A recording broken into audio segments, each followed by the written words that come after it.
The first step to being a successful South African singer and global pop sensation: write an undeniably catchy hit and create your own dance challenge to take over the internet.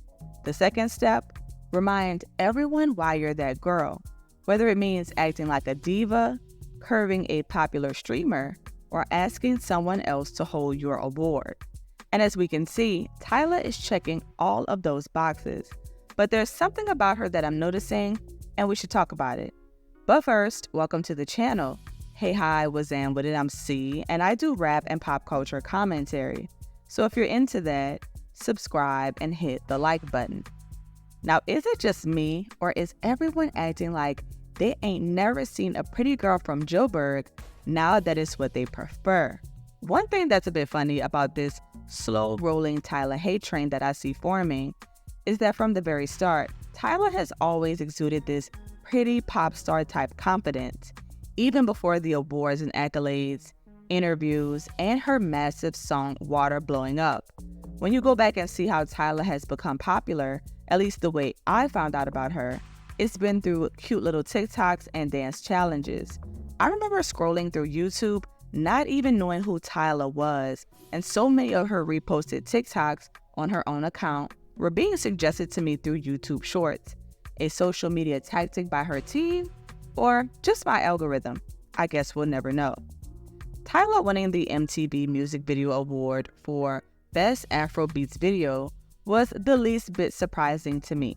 For starters, sis has been racking up awards in the span of 2 short years. She's won 11 awards total, ranging from 2 BET Awards for Best New Artist and Best International Act to a whole Grammy for Best African Music Performance.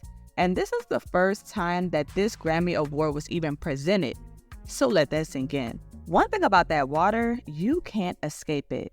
You can't really escape Tyla, period.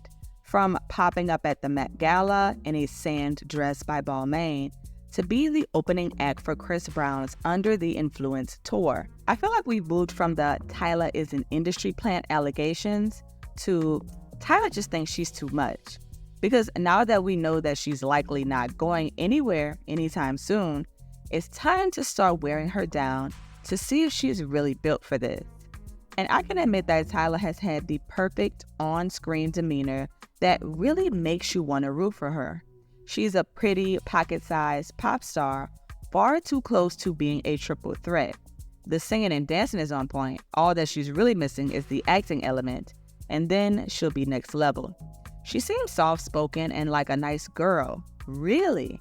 But we all know that sooner or later, it only takes one moment for your true personality to shine through, and that's exactly what we recently saw at the VMAs, when Tyla not so subtly asked anyone, oh no wait, Lil Nas X, to hold her award for her as she gave her speech because it was too heavy for her to carry. Now, first of all, shout out to Lil Nas X, quite the gentleman, for holding it down, but I'm not sure if it was the angle or what. It did seem like Tyla was motioning for anyone to hold the award. Not exactly Halle or Lil Nas in particular. It's just, I need one of y'all to help me out. But hey, that's just me. Her Twitter response didn't exactly help either. When you compare Tyla to Chaperone, someone who popped out with a whole diary at the VMAs, doing a speech and said, girl, let me sit this award down right quick, it's easy to feel like Tyla is someone who thinks that she's just way too much. It's not a foreign concept for an award presenter to hold an award for the winner while they get their thank yous off, but I think that this knee-jerk reaction to everyone suddenly thinking that Tyla is this South African diva is happening for a reason, and many of us know why. Something that really stuck out to me at the VMAs was Katy Perry's speech for her Video Vanguard Award. Now, I know that social media said it was giving performative, but as a longtime Katy fan, Katy Cats Unite, there were some parts that were a true highlight for me, including her speaking on how excited she is when she looks at all the amazing young artists today who are operating with confidence, agency, vulnerability, and authenticity. Tyla is the definition of, I'm not conceited, I'm convinced. And her confidence, even though it feels like too much for some people, also feels like something that has been ingrained in her for quite some time, and it does feel authentic. But what comes with knowing that you are that girl is showing everyone around you that you are in fact really her. And I feel like we've seen her exercise this on various occasions. I remember when she hopped on Kai Cenat's stream and seemingly curved him with the infamous "we friends though" when he asked to go out with her on a date.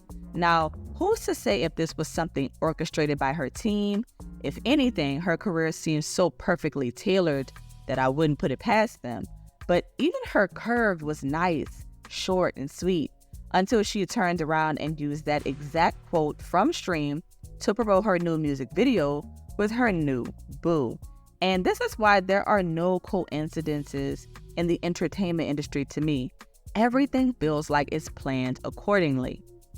We can even look at her Breakfast Club interview when Charlamagne was determined to have her discuss the comments on her classifying herself as colored instead of black, with this being based on the way they view race in South Africa. And this was a question that was part of her do not ask list. And despite her team shutting it down on air, she was still crucified by social media because many assumed that she wanted to be anything but black. But other people felt like because she's being recognized on such a large level in American media, that she should be adjusting to what we see fit. And this adjusting is what I feel like Americans, especially Black Americans, are trying to essentially break Tyla out of. You're in our arena, thriving, winning awards, meshing pop and R&B with Afrobeats and Amapiano. You need to be humble and play by our rules. Because getting someone to hold your award is one thing, but recognizing that you are a fairly new artist who is blowing other Afrobeats artists out of the water with awards and opportunities so early in your career is what people should really be looking at. And honestly, a lot of people were commenting on the fact that it was wild that she won the award, but it's something that I felt like was completely overshadowed by that weird moment with Halle and Lil Nas X. I agree with Tyla's sentiment during her speech that award shows tends to group African artists together under the category of Afrobeats. Tems is as R&B as she is Afrobeats. And same with Wizkid. There's no doubt that he's Afrobeats, but he's also very R&B forward, with elements of dancehall, and he even has some songs that are considered to be pop. We can argue the same thing with American music standards. Far too often we see artists like SZA being categorized as R&B, something she has spoken out about by saying that she's only classified as that because she's Black. And we know that SZA's sound is so unique, so putting her solely in an R&B box is wild. Same with the way that they do hip-hop. Recently, Tizo Touchdown won the title of Billboard's R&B and Hip Hop Rookie of the Year, but his sound literally defies more than just those two genres. Now on the flip side, we cannot deny that American artists are trying to get a slice of the pie when it does come to Afrobeats, just as we see rap artists tapping in with K-pop groups and artists. There's definitely been a wave going on for the past couple of years with American R&B singers and rappers tapping on African artists to add that particular flair and get them a hit. In this category alone, you have Usher and Chris Brown, who both had songs with Afrobeats artists. Now, I'm tired of sensational, but I do love Ruin with Fields and Usher. And I understand why it was nominated. And we see that people felt like Tyla was dissing these American artists, but I feel like she wasn't wrong. But people also aren't wrong for feeling like Burna Boy or Tems should have won instead of Tyla. I think that Tyla is simply transitioning to an era where everyone who loved you is now slowly starting to dislike you. Soon as people find a crack in your perfect image, best believe the internet will take it and run with it. And the funniest tweet is this person saying, "Y'all want divas, but y'all can't take Tyla?" Facts though. Like, imagine if Mariah Carey didn't act like a diva. It's her brand. Tyla has a humble demeanor, but I just feel like she's self-aware. Y'all not finna treat her like the booty end of the bread. But tell me, do you think Tyla was doing a little too much at the VMAs? Did it really seem like she thought Halle was finna hold that award? Like, girl, do this look like Halo to you? Or do you think it wasn't that big of a deal? Let me know your thoughts in the comments.